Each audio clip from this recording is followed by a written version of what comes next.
네, 오늘 짱탑10은 불사조 리서치의 김진경 본부장 모셨습니다. 어서 오세요. 네, 안녕하세요. 네, 본부장님 반갑습니다. 오늘 이 시간 처음 함께 하시는데요. 네, 어려운 장에 또 나와주셨어요. 오늘 그래도 다행히 지수가 반등을 하긴 하는데 여전히 외국인을 등 돌리고 있습니다. 환율도 어제 1,410원 넘겼다가 오늘 그래도 좀 떨어졌거든요. 1,406원대로. 근데 여전히 이제 달러에 대한 매력도가 더 높다 보니까 국내 증시에 수급이 좀 붙지 않는 것 같습니다. 오늘의 반등이 이제 바닥을 터치했다라고 봐야 하는지 아니면 잠깐 너무 빠졌다 보니까 일시적인 반등인 건지 어떻게 오늘의 반등을 해석할까요? 사실 아쉽게도 오늘의 반등에 대해서 큰 의미를 두기는 아직까지 상황이 좀 많이 애매한 것 같습니다. 전체적인 면을 봤을 때는 자금 자체가 워낙에 또 시장에서 부족한 상황이죠. 뭔가 자금도 유입이 좀 되면서 또 시장 자체가 좀 활성화가 되어야 되는데 그런 부분들이 부족한 상황이다 보니까는 오늘장 반등을 한다 하더라도 이제부터 이제 반등장에 오는 건가 이거를 좀 기대를 하기에는 아직까지 좀 역부족이다라고 좀 말씀을 드려야 될 것 같고요. 특히나 여전히 이제 외국인의 매도세 가 좀 이어지고 있는 상황에서 이 외국인의 매도가 또 시장에 대해서는 또 민감하게 반응하다 보니까는 오늘 반등에 큰 의미를 두는 것보다도 조금은 보수적인 관점을 좀 유지하시는 전략이 필요하다는 점 말씀을 드려야 될 것 같고 전반적인 흐름들로 봤을 때는 전체적으로 이 시장을 좀 이끌 수 있을 만한 주도주도 많이 부족한 상황이기도 합니다. 그리고 뭔가 시장에 또 반등이 나올 수 있을 만한 이유 자체도 많이 부족한 상황이다 보니까는 이런 어떤 모멘텀이 나오지 않는 한은 전체적인 흐름으로 봤을 때는 시장의 경우는 좀 다소 이러한 흐름들이 이어지지 않을까라고 볼 수밖에 없을 것 같고요. 다만 그래도 어느 정도는 좀 많이 하락을 한 상황이기 때문에 저가 매수에 따른 어떤 기대감도 나타날 수 있겠지만은 그런 모습들이 아직 포착이 되기 전까지는 오늘 반등에 큰 의미를 두시는 것보다도 전체적인 흐름을 봤을 때는 아직까지는 보수적인 관점을 유지를 하시면서 조금은 단기 트레이딩 관점, 그러니까 방망이를 좀 짧게 잡고 대응해보자. 왜냐하면 시장 자체의 워낙에 변동성이 지금 확대가 되고 있는 구간이기 때문에 이런 점에 대해서도 꼭 유의를 하실 필요가 있다는 점 말씀을 드려보도록 하겠습니다. 방망이를 짧게 잡으라는 거는 관망이 아니라 빨리빨리 대응을 해야 된다는 뜻인가요? 그렇죠. 왜냐하면은 지금 워낙에 이제 종목이 꾸준히 올라간다라기보다도 테마성 이슈에 민감한 모습 보여지고 있는데 이런 부분들이 계속적으로 계속 순환매가 돌고 있다는 점이죠. 약간 하루하루가 다르게 오늘들 A라는 종목 올랐다면은 또 내일의 경우 B라는 종목이 또 오르고 이렇게 순환매가 좀 왔다 갔다 이루어지다 보니까는 뭔가 꾸준히 우리가 오를 수 있을 만한 종목을 잡는다라기보다도 어느 정도는 좀 이슈에 민감한 종목들, 물론 그런 종목들에 대해서는 이 변동성이 확대가 되고 있다는 점에 대해서 주의를 하실 필요가 있어야 되기 때문에 오히려 좀 더 트레이딩이 가능하시다면은 조금은 짧게 손절 라인 잡고 대응하시는 전략이 더욱더 필요하지 않을까라고 좀 말씀을 드려야 될 것 같습니다. 오히려 이제 조금 무서워서 너무 순환매가 빨리 돌고 또 어떤 테마가 오를지 정말 한 치 앞도 모르는 장이기 때문에 사실 매수에는 손이 안 가는 장인 것 같아서 여쭤본 거였고요. 그렇다면 지금 오늘의 반등에 의미를 두지 말자라고 하셨는데 대체 의미가 있는 반등 재료가 무엇인가? 어떤 확실한 신호가 있어야 투자자분들이 이제 마음을 다잡고 다시 시장에 뛰어들 수 있을까요?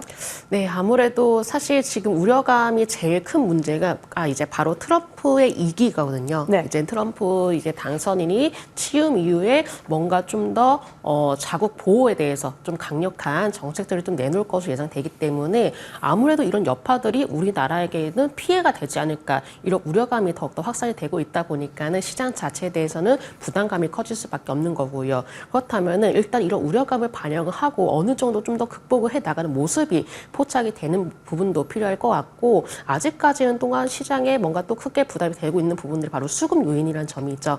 외국인의 꾸준히 좀 매도세가 이어지고 있고 특히나 요즘에는 이 주식시장보다도 비트코인 쪽으로, 그러니까 코인 시장 쪽으로 많이 자금이 이동이 되는 현상이 나타나다 보니까는 아직 뭔가 시장에 대해서는 뚜렷하게 매력들을 많이 못 느끼는 것 같습니다. 이런 분위기가 조금 잠잠해질 필요가 있다는 점, 그런 부분들로 봤을 때는 일단 우려감부터 먼저 해소가 되어야 되고 이런 우려감을 받아들이면서 어느 정도는 조금은 심리적으로 좀 안정을 찾아 나가는 시기가 아직까지는 좀 더 필요하지 않을까라고 봐야 될 것 같습니다. 본부장님 구체적으로 어떤 우려감이요? 말씀드렸다시피 이제 트럼프 행정부라는 거죠. 그러니까 그 행정부에 대해서 어떤 우려감이 지금 가장 큰 거예요? 아무래도 관세. 관세 부분이 관세. 있고 그렇죠. 왜냐하면 우리나라의 경우는 수출을 또 많이 해야 되는 나라이거든요. 예, 상황이 그렇습니다. 수출을 많이 해야 또 그만큼 또 벌어들일 수 있는 나라이기 때문에 오히려 이렇게 트럼프의 경우는 뭐 관세는 아름다운 단어다라는 이제 얘기를 했었죠. 트럼프 당선인이. 예, 그런 부분에 있어서는 그렇다면 수출을 많이를 하고 있는 우리나라에게는 오히려 타격이 될 수 있는 거 아니냐? 예, 이런 내용들이 많이 시장에서는 작용되고 있다는 점이 있죠. 그렇다면은 어쩔 수 없어 피할 수는 없습니다. 이런 부분을 피할 수가 없다면은 오히려 이런 부분을 반영하고 이걸 어떻게 극복해 나가느냐 주요 정책들의 내용들도 앞으로는 살펴봐야 되지 않을까라고 봐야 될 것 같습니다. 시간이 좀 필요해 보이네요. 네. 반도체 얘기 넘어가자면요. 오늘 삼성전자가 상승하고 SK 하이닉스가 좀 많이 떨어집니다. 딱히 특별히 악재도 없고 어제는 심지어 SK 쪽이 그 미국에서 반도체 보조금까지 받아갔다라는 호재가 나왔는데도 불구하고 떨어집니다. 삼성전자도 딱히 특별한 호재 없이 오르는 거고요. 뭐 인덱스 측면에서 오르는 것도 있을 수 있겠습니다.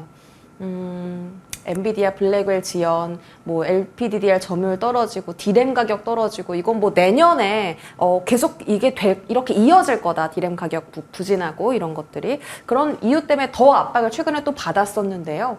오늘 두 종목이 이렇게 엇갈린 흐름을 보이는 이유는 딱히 없는 건가요? 그냥 수급 플레이예요? 네, 계속 저도 너무나 궁금해서 뉴스들을 계속 찾아봤는데 뭔가 이 SK 하이닉스가 떨어질 만한 이유 그리고 삼성전자가 오를 만한 이유는 아직은 좀 나오지 않은 상황입니다. 그렇다면은 뭔가 좀 수급적인 이동들이 오늘은 좀 영향을 받지 않았나라고 봐야 될 것 같고요. 그동안의 SK 하이닉스 그리고 삼성전자 이런 움직임을 봤을 때는 주로 엇갈린 모습이 많이 나타났다는 거죠. 그러니까 SK 하이닉스가 오를 때 삼성전자가 파란불을 보였고 반대로 삼성전자가 빨간불을 보이는 오늘의 경우는 바로 SK 하이닉스가 파란불을 보이고 있다는 점이죠. 이런 좀 영향들이 아무래도 오늘장 마찬가지로 이어지지 않을까라고 봐야 될 것 같고 또 반대로 삼성전자의 경우는 수폭 외국인의 매수가 좀 오늘 오전장에 포착이 되었었는데 반대로 SK 하이닉스 쪽에는 또 외국인의 매도세가 또 보여지고 있습니다. 아무래도 수급적인 이런 이동들이 좀 영향이 있지 않았다라고 좀 봐야 될 것 같고 당분간은 이 SK 하이닉스와 삼성전자가 좀 더 동일하게 움직여진다라기보다도 좀 엇갈린 흐름이 이어질 것으로 예상이 되고 있기 때문에 오늘은 뭔가 특정적인 이슈보다도 이런 엇갈린 흐름들을 따라서 움직임이 이어지지 않을까라고 봐야 될 것 같습니다. 그러면 아직 바닥 터치했다고는 볼 수 없는 거네요? 네, 그렇죠. 삼성전자의 경우 오늘 뭐 반등을 보였다라고 하지만은 이게 바닥이야. 우리가 그러면 매수를 할까? 여기에 대해서는 좀 더 주의를 하셔야 되실 것 같습니다. 물론 오늘 외국인의 매수가 유입이 되고 있다고 하지만은 이 부분에 대해서는 장 막판까지도 지켜봐야 되는 부분이기도 하고요. 워낙 그동안에 좀 거센 매도세가 이어졌기 때문에 뭔가 뚜렷하게 투자 심리를 회복을 하지는 못하고 있는 상황입니다. 그렇다면 삼성전자의 경우 언제 매수를 해야 되느냐 그 점이 가장 궁금할 것 같은데 물론 어떤 가격에 매수를 하자 이 부분에 대해서는 아직까지는 말씀을 드리기 어려운 상황이지만은 오히려 분위기는 한번 살펴봐야 될 것 같습니다. 어느 정도 기술적인 흐름으로 지지라인을 구축하고 나서 그 기술적인 흐름을 이용해서 외국인의 매수 움직임에 포착이 된다면은 우리가 그때 관심을 가져봐도 좋지 않을까라고 좀 말씀드려야 될 것 같고 오히려 지금 섣불리 진입을 하기에는 너무나 또 이른 시기가 될 수가 있기 때문에 네. 오히려 삼성전자의 경우는 외국인의 움직임을 조금 더 살펴보자라는 점 말씀을 드리도록 하겠습니다. SK 하이닉스는 계속 20만 원 못 뚫고 있는데 사실 삼성전자는 아직 관망하세요라는 말씀 많이 하셔도 SK 하이닉스에 한해서는 저가 매수 가능하다라고 하시는 분들 꽤 계셨거든요. 오늘 자리에서는 뭐 기회가 있는 건가요? 네, SK 하이닉스의 가장 강점이라고 한다면 바로 엔비디아 그리고 HBM 쪽이겠죠. 아무래도 이제 기술력적인 부분에서 삼성전자보다 더욱더 우위에 있다 보니까는 이런 부분들이 더욱더 주목이 되기도 했었고요. 특히나 이 HBM 부분에 있어서는 엔비디아 쪽으로의 영향력이 지금 크게 확대가 되고 있는 부분이기 때문에 SK 하이닉스가 이런 경쟁력을 가지고 있다는 점에 대해서는 큰 장점일 것 같습니다. 물론 SK 하이닉스 오늘 조정이 나왔을 때 관심을 가져보셔도 좋긴 하겠지만은 오히려 조금 더 이제 신중하게 결정하시려면은 어느 정도 17만 원대 지지 라인을 확인을 하고 나서 좀 눌림 몫이 관심을 가져봐도 좋겠다라는 점 말씀을 드려볼 수 있을 것 같고요. 또 하나 이제 수급적인 부분도 요즘에는 크게 영향을 작용하고 있는 만큼 외국인의 움직임도 부분도 함께 살펴보시면서 관심을 가져보시면 좋으실 것 같습니다. 아, 역시나 외국인 수급이 중요하군요. 아직 좀 하이닉스 쪽에 수급이 좀 들어오지 않고 있는데 어쨌든 기회는 하이닉스 쪽에는 있다라고 보셨고 소부장단은 어떻게 대응해요? 여기 보시면 주가 회복 위한 두 가지 핵심이라고 해서 D램 경쟁력 회복 그리고 엔비디아 향 HBM3E 이렇게 나와 있는데요. 뭐 D램 쪽으로만 지금 소부장단은 집중해서 봐야 하는지 사실 투톱이 회복도 안 됐는데 소부장을 왜 보냐 하시는 분들도 계실 거거든요. 사실 뭔가 소부장이 움직여주기 위해서는 투톱의 역할이 가장 중요합니다. 그렇죠. 근데 지금 투톱의 역할이 제대로 안 되고 있다 보니까 이제 소부장 쪽으로의 우려감도 더욱더 확산이 되고 있는 모습인데 뭔가 특정적인 섹터를 관심을 갖는다기보다도 SK 하이닉스의 어떤 좀 밸류체인 쪽이냐 아니면 삼성 쪽의 이제 밸류체인 쪽이냐 이렇게 크게 지금 나눠봐야 될 것 같습니다. 제가 앞서 말씀드렸다시피 지금의 경우 삼성전자보다도 SK 하이닉스 쪽으로 현재는 관심을 가져봐야 되는 부분이기 때문에 오히려 소부장 쪽에 대해서는 좀 더 SK 하이닉스와 연관이 되어 있는 이런 종목들에 대해서도 한번 관심을 가져보는 게 훨씬 더 유효하지 않을까라고 좀 볼 수 있을 것 같습니다. 알겠습니다. 그러면 이제 다음 주 엔비디아 실적 발표거든요. 드디어 이제 기대는요. 컨센을 뭐 어닝 서프라이즈를 기록한다기보다 약간 좋을 거다 이렇게 지금은 예측이 나오고 있는 상황이라 뭐 이 정도라도 반도체 섹터에 국내 반도체 sek터에 좀 긍정적인 시그널을 줄 수 있을까요?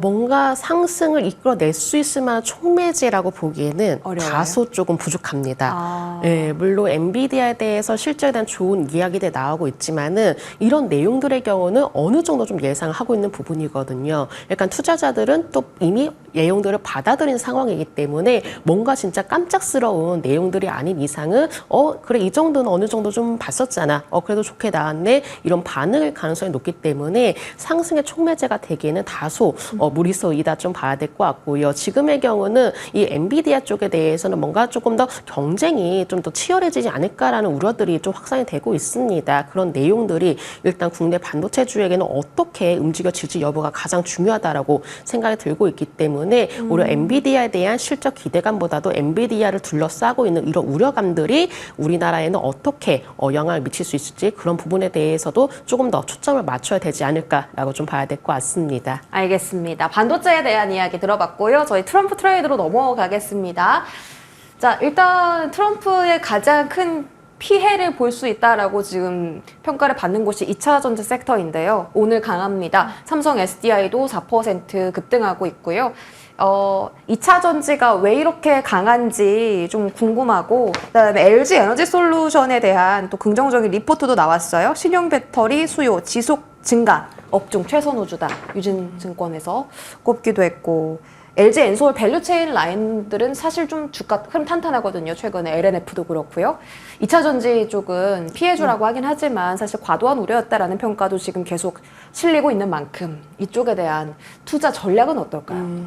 2차 전지주에 대해서는 그래도 이제 서서히 긍정적인 시각으로 바라봐야 되지 않을까라고 봐야 될 것 같습니다. 왜냐하면은 물론 이렇게 트럼프 당선인의 어떤 좀 얘기들이 이 전기차에 대한 우려감을 확산시켰는데 이거를 뭐 전기차 산업을 완전히 없애겠다라는 것은 아닙니다. 물론 규제라든지 어떤 예산 지원이라든지 이런 부분에 있어서는 지금보다도 좀 불리해질 수 있겠지만은 필수적으로 이제 전기차의 경우는 앞으로는 좀 필요한 시대이기도 하거든요. 특히나 물론 지금 미국 쪽에 대한 우려감도 있었지만은 또 유럽 쪽에 대해서는 일단 탄소 배출권에 대한 이야기들도 많이 나와주고 있기 때문에 오히려 다른 쪽에 대한 이제 기대감이 좀 나와주지 않을까라고 볼 수 있을 것 같고 특히나 2차 전지주의 경우는 이 우려감보다도 지금 이제 머스크 쪽으로의 또 기대감도 나오지 않을까라고 봐야 될 것 같습니다.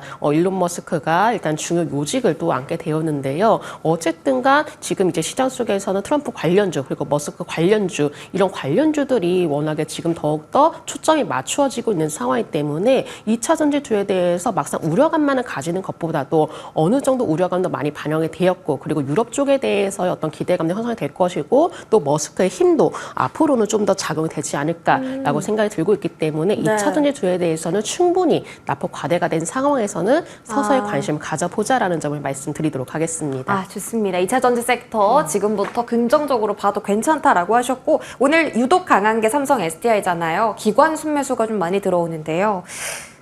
사실 오늘 그 목표 주가 하향 리포트가 나왔거든요. 삼성 SDI 발로. 근데 또 내용을 뜯어보면요. 올해를 바닥으로 실적 성장에 또 가파를 거래요. 또 내용은 긍정적입니다. 그냥 다만 이제 밸류를 좀 낮춰서 목표 주가를 잡다 보니까 하향이 나왔는데 오늘 삼성 SDI만 따로 오르는 이유가 있을까요? 사실은 뭐 특별한 이슈는 없었습니다. 그동안에 이제 LG 엔솔만이 워낙에 독보적으로 좀 강세를 보였었고, 특히나 LG 엔솔의 경우는 이제 개별적인 이슈로 강세를 보였었는데, 삼성 SDI가 뭔가 특별한 이슈가 없이 오르고 있다는 것을 그동안에 많이 하락을 했다라는 점, 그리고 어느 정도는 조정이 나왔기 때문에 단기적인 기술적 반등이 나오고 있다라고 저는 이제 보고 있는데요. 다만 삼성 SDI에 대해서 어느 정도는 그래도 서서히 긍정적인 이야기들이 나오고 있는 만큼 이러한 내용들이 조금 더 투자 심리를 완화시키지 않을까라고 볼 수 있을 것 같고, 앞서 말씀드렸다시피 2차 전지주에 대해서는 우려감도 크게 좀 반영을 해놓은 상황이기 때문에 어느 정도는 지금 해소가 되고 있는 구간이다라고 좀 보시면 좋으실 것 같습니다. 좋습니다. 악재는 미리 반영을 해놓고 이제 호재만 좀 기다리고 있는 모습인데요. 내년에 좋은 성적 나오기를 바라고요. 어제 이제 시장이 계속 좀 어제 그제 떨어졌다가 오늘 시장이 반등하니까 제일 강하게 오르는 쪽이 트럼프 수혜주거든요. 그 안에서 전력주, 조선주가 가장 반등의 탄력이 좋습니다. 어제 그제가 기회였나 싶을 정도로 너무 잘 가요. 정책적으로도 수혜를 받을 거라고 지금 이야기 나오고 있고요. 여기 써 있는 것처럼 전력망 확충법에 대해 여당 야당이 좀 합의를 했거든요. 그래서 뭐 한국전력까지도 오늘 오르고 있어요.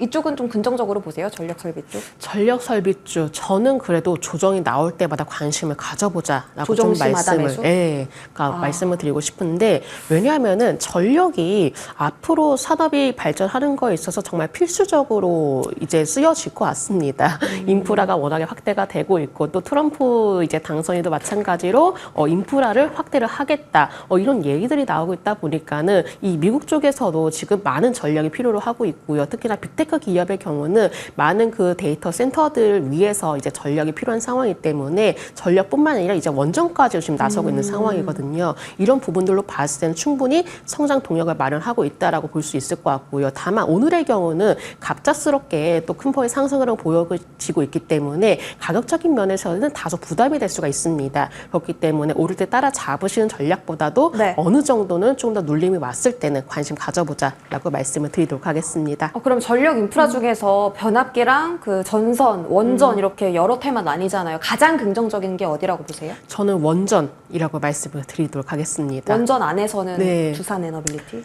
뭐 두산 에너빌리티도 좋고요. 여러 가지 이렇게 대형 원전주들의 경우는 그래도 그 긍정적으로 바라보셔도 좋으실 것 같아요. 딱 어떤 종목이 좋다라고 보기보다도 조금은 대형 원전주들의 경우는 투자 심리 자체가 좀 더 좋아지지 않을까라고 생각이 들고 있기 때문에 두산 에너빌리티를 포함한 대체적인 원전주들 좀 긍정적으로 바라보셔도 좋으실 것 같고요. 왜냐하면은 원전의 경우가 물론 전력을 하는 거에 있어서도 굉장히 필요하지만은 이 앞으로 이제 SMR 쪽에 대해서도 많은 발전이 이루어질 것으로 보여지고 있거든요. 특히나 이 부분에 대해서도 적극적인 지원이 이루어지고 있는 상황이고, SMR 쪽에 대해서도 워낙 필요성에 대해서 좀 강조가 되고 있는 상황이기 때문에 우리가 이런 부분들을 좀 놓고 본다면은 원전에 대해서는 우리가 지금보다도 훨씬 더 발전 가능성이 있다라고 생각되기 때문에 대표적인 시장에서 주목하고 있는 대표적인 원전주들의 경우는 꾸준히 관심을 가져보셔도 좋으실 것 같습니다. 네, 좋습니다. 자, 조선주도 이제 트럼프 당선인의 원픽이기도 해요. 일본과 이제 한국에 계속 그 사인을 좀 보내고 있는데,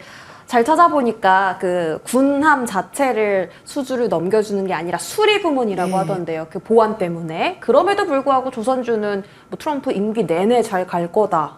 라는 게 사실인가요? 네, 저는 이제 조선주, 물론 이렇게 여러 가지 수주 이야기도 많이 나와주고 있고, 앞으로 일단 수주가 지속적으로 이루어질 것이다라는 기대감 또한 나와주고 있기 때문에 이런 슈퍼사이클에 진입을 했다, 이런 소식만으로도 굉장히 좋다라고 생각했는데, 여기에 더해서 이제 트럼프 관련주로에 포함이 되다 보니까는 조선주의 경우는 좀 더 오를 수 있을 만한 내용들을 포함을 하고 있다라고 좀 볼 수 있을 것 같습니다. 특히나 지금 이제 신조선가도 좀 상승하고 있는 상황. 상황에서 앞으로 조선주들의 실적 개선세도 기대가 되고 있는 만큼 오히려 조선주의 경우는 업황 회복 그리고 어떤 미국 측에 대한 제의드 이런 부분들이 오히려 조금 더 긍정적으로 이어지지 않을까라고 볼 수 있을 것 같고 특히나 이제 MRO 쪽에 대해서 많은 이야기들이 나와주고 있는데 네네. 이게 수리가 한 번에 그치는 것이 아니거든요. 계속 수리를 그렇죠. 하는군요. 그렇기 때문에 오히려 이런 부분들이 굉장히 또 실제 긍정적으로 작용될 수가 있기 때문에 조선주들의 경우는 우려감보다도 기대감을 가지고 살펴보자라고 말씀을 드리도록 하겠습니다.